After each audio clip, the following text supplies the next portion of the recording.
Food మంచి non vegetarian food అంటే అయితే ఇప్పుడు డార్లింగ్ ఉండే అలవాటు అక్కడి నుంచే వచ్చింది. అది అక్కడి నుంచే వచ్చింది. ఒక ఐటమ్ ఉంటే చాలు, ఈ టేబుల్ అంటే ఈ టేబుల్ ఫుల్ ఉండాలి, అన్నీ ఉంటాయి అనమాట. నిజంగా ఆ రాజు అంటే ఆ రాజు ఫీలింగ్ అదే నాకు కంటిన్యూ చేశాను. నేను లీడర్ అనే సినిమా చేశాను, బావబావమరిది సినిమా చేశాను. తర్వాత హైదరాబాద్కి షిఫ్ట్ అయిన తర్వాత మళ్ళీ హైదరాబాద్లో కూడా నన్ను పిలిచేవారు, ఇంటికి పిలిచి భోజనాలు అది ఇది. అంటే అది ఒక ఆ టైప్ ఆఫ్ ఇది. చెడు అనేది ఎప్పుడు లేదు సార్, అందరితో మంచిగా ఉంటారు అందరికీ. ఆయనకి ఒకటి ఎక్సర్సైజ్, తర్వాత కరాటే చాలా ఇష్టం. ఎక్కడ ఉన్నా పిలిచేవాడు, పిలిచి నేను కొంచెం ఏంటి ఎక్సర్సైజ్ చేయట్లేదా అన్నాడు.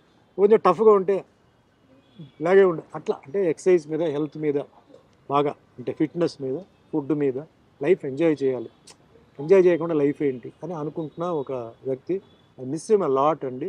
ఇప్పుడు అదే ఆ క్యారెక్టరిజం అంతా డార్లింగ్లో చూస్తున్నాం. ఆ బిహేవియర్ కానీ అన్నీ అదే వచ్చేసింది. అవును, సేమ్ జూనియర్, అదే మంచితనం, అదే ఫుడ్ పెట్టడం, సేమ్ జూనియర్, అది జూనియర్ వచ్చింది.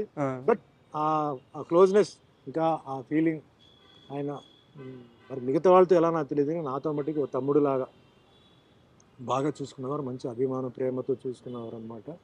అండ్ మేము కొన్ని టెంపుల్స్లో అప్పుడప్పుడు వీ యూస్ టు మీట్ అండి.